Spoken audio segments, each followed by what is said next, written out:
Good evening. Our top story tonight, Joe Burrow. Joe Burrow.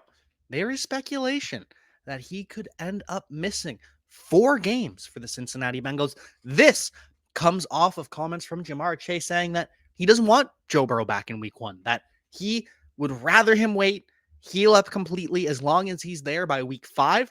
Then Ja'Marr Chase doesn't care. So we'll get into that. How much time will Joe Burrow actually miss and more on Player Profiler today.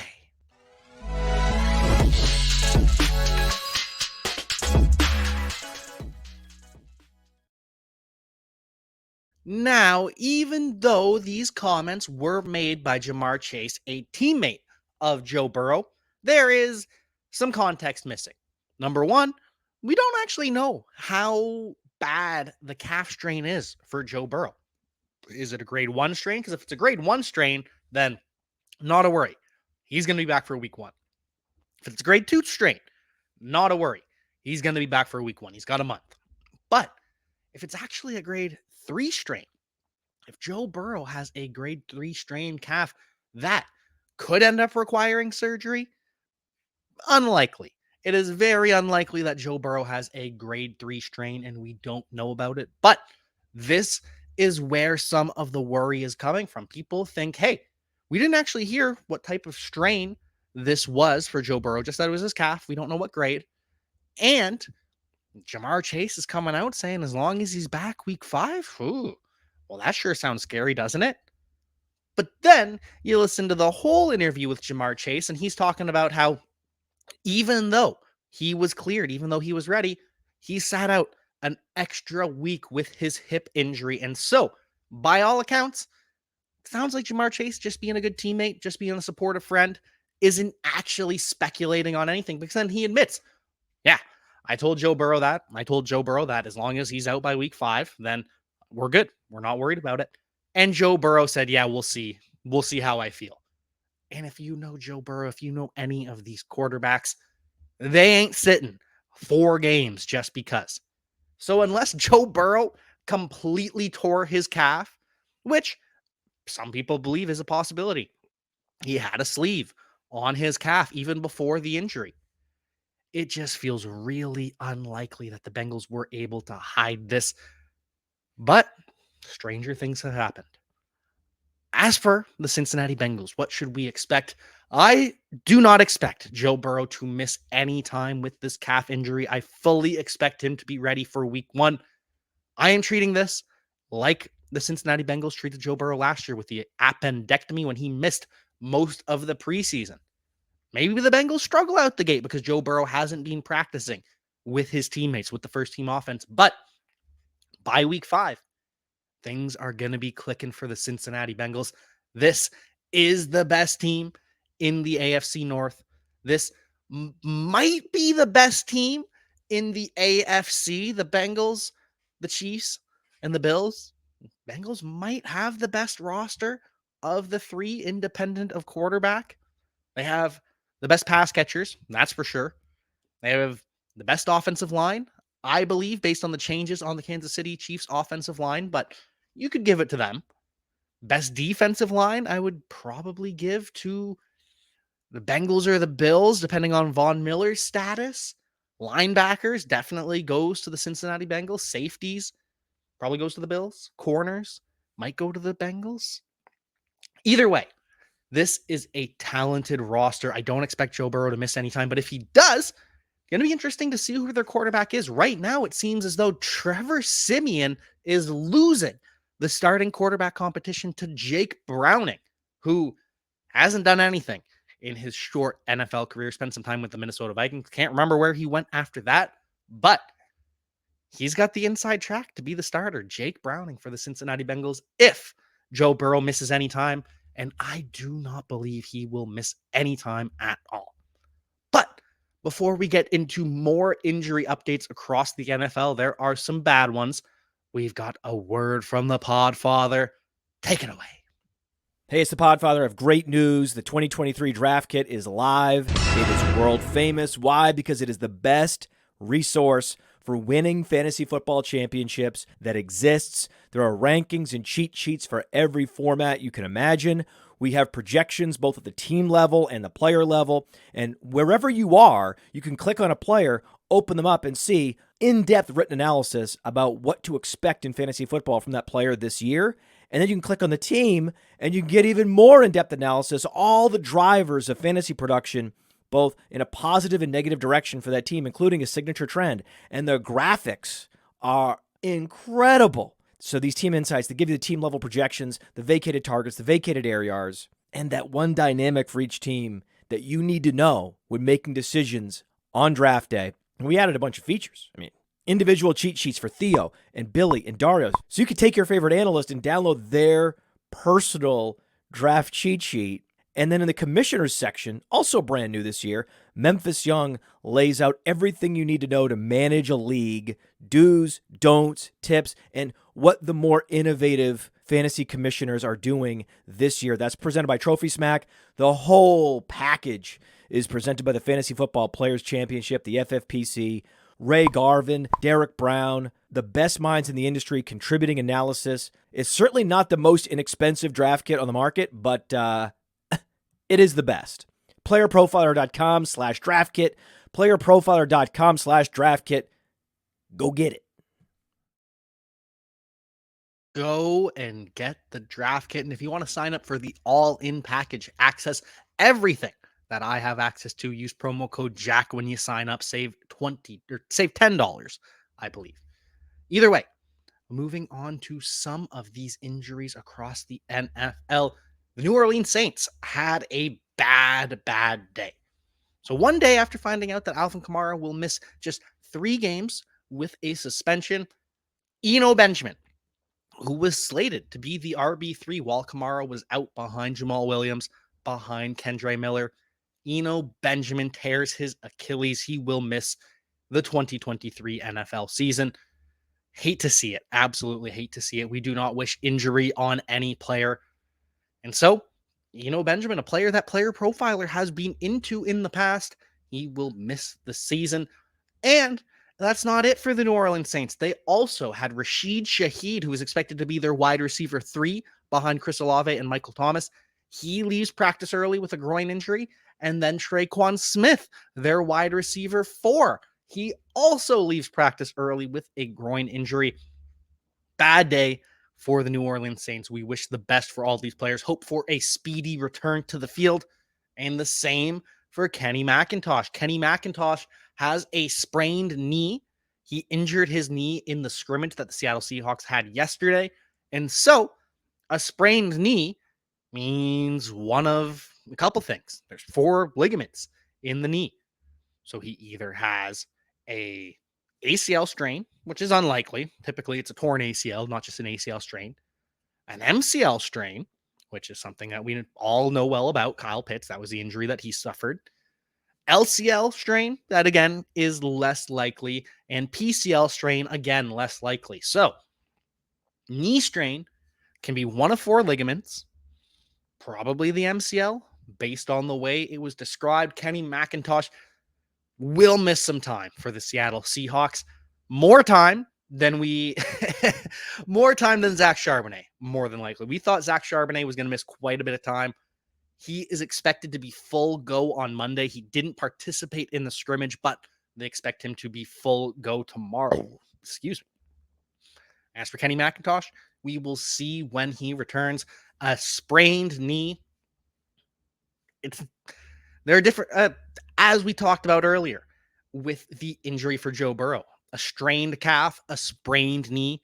A strain is either to a muscle or a tendon, and a sprain is to a ligament. So, it's not the end of the world.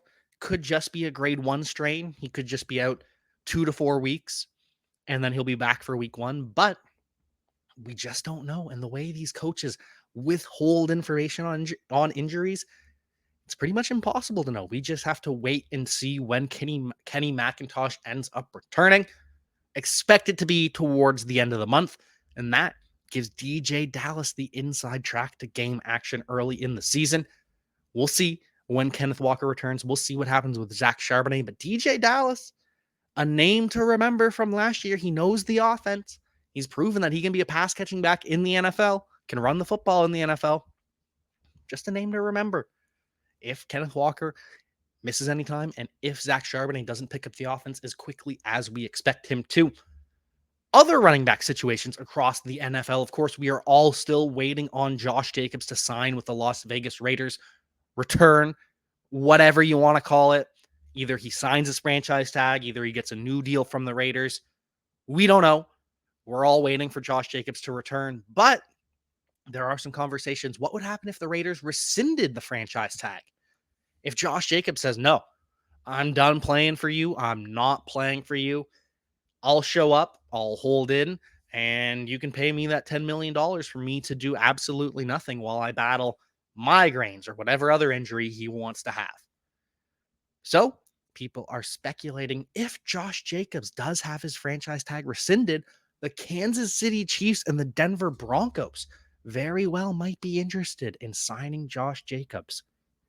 And if the teams in your division are interested in signing Josh Jacobs, probably not the best thing to be letting go of him. But we also know that it's kind of a standoff. Now, I do expect Josh Jacobs to return for the Las Vegas Raiders. I do expect Josh Jacobs to play this season for the Raiders, but the return date is up in the air. That is the one piece of information I don't know. I believe he'll be back for week 1.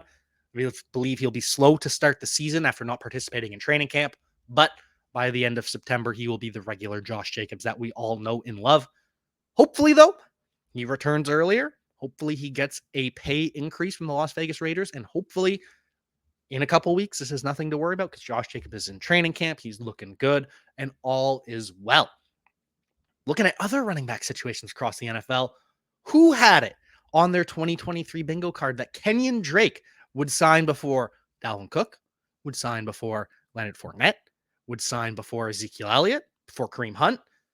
Crazy. Kenyon Drake still hanging around in the NFL. He signs with the Indianapolis Colts, but this is a move to replace Zach Moss as a veteran presence because the other running backs behind Jonathan Taylor, who also isn't practicing right now, we've got Deion Jackson, who doesn't have 100 career rush attempts in his 2-year NFL career, and Evan Hull, who has 0 NFL rush attempts in his NFL career. So they bring in Kenyon Drake. He'll be the guy to help bring them along, to teach them while Zach Moss and Jonathan Taylor are out. But Kenyon Drake probably not going to make the team.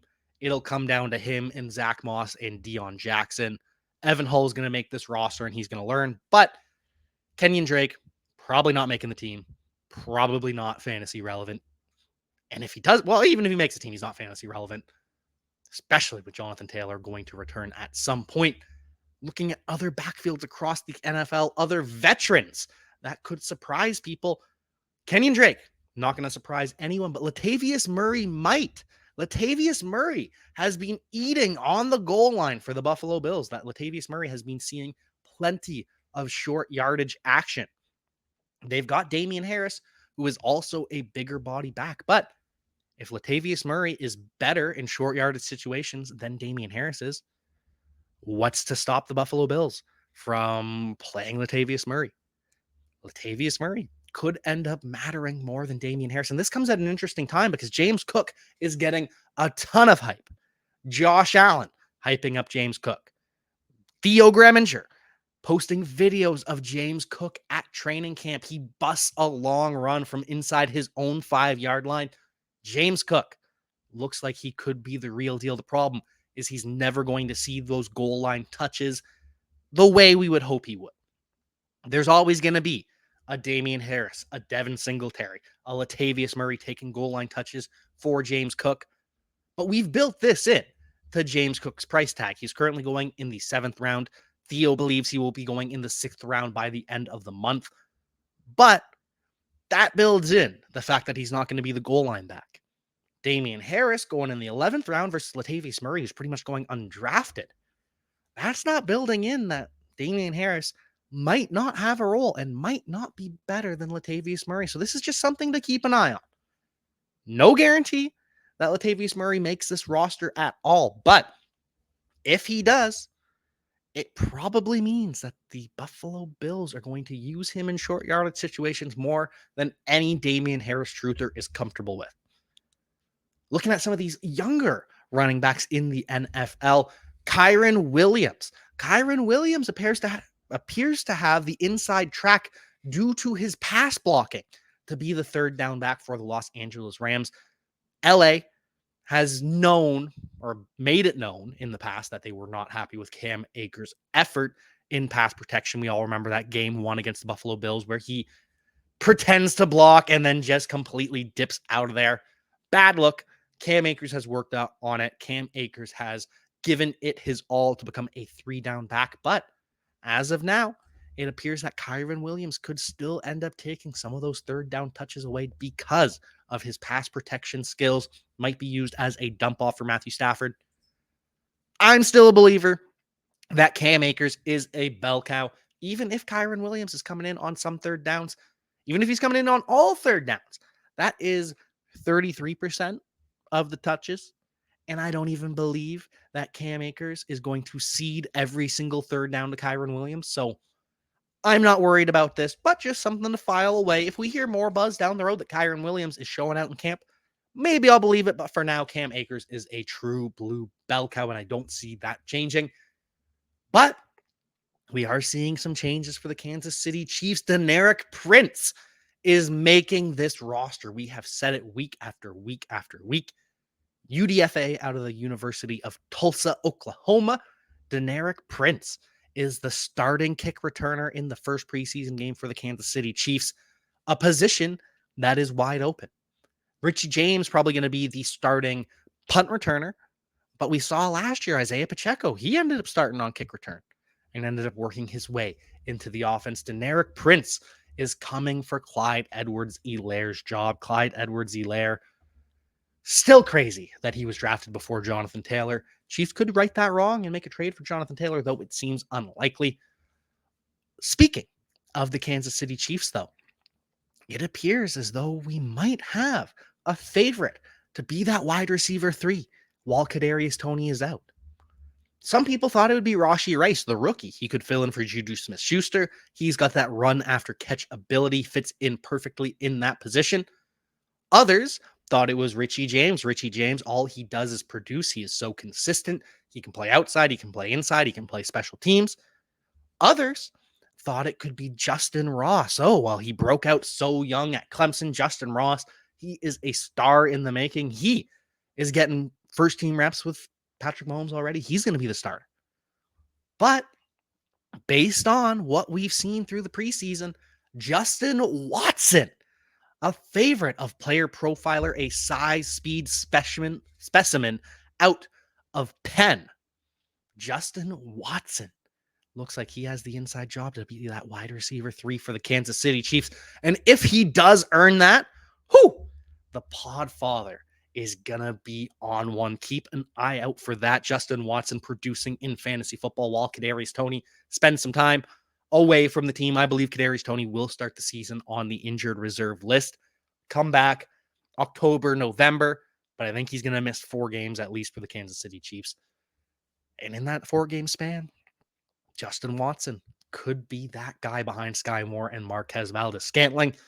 Looking at other wide receiver positions across the NFL and offenses in general, Russell Wilson and the Denver Broncos will be playing next week. They will be playing their starters in their first preseason game. Many teams decide, hey, first game is to let these young guys show what they've got. Not the Denver Broncos. They want to work out some kinks in this offense. Let Russell Wilson throw to Cortland Sutton, Jerry Jeudy, Marvin Mims in real time. So that will be exciting to see. That will be one of the more revealing preseason games, at least in week 1. We're also going to see Kenny Pickett attempt to break out in his year 2. Kenny Pickett, he's had an up and down training camp, but yesterday he absolutely balled out, throwing touchdown passes to everyone. Allen Robinson, George Pickens, Darnell Washington, Kenny Pickett, hitting everyone for touchdowns. And we at Player Profiler believe Kenny Pickett is the real deal, that he is a real NFL quarterback. He has the athleticism. It will be interesting to see where he ends up after this season in the Dynasty rankings. And if you want to look at our Dynasty rankings, go to playerprofiler.com. We've got all sorts of goods, all sorts of information. You don't want to miss a minute of it. We've got the news desk that we've rolled out, breaking out top stories on players across the NFL. So stay tuned to playerprofiler.com and make sure you tune in every single day to Player Profiler today. Hey, you like that video? Be sure to subscribe and activate those alerts so you get notified as soon as new videos drop. And be sure to check out playerprofiler.com. We have all the tools for you to dominate every type of fantasy league. We have a draft kit, Dynasty Deluxe, data analysis, DFS Dominator, and don't forget the player rankings to rule them all.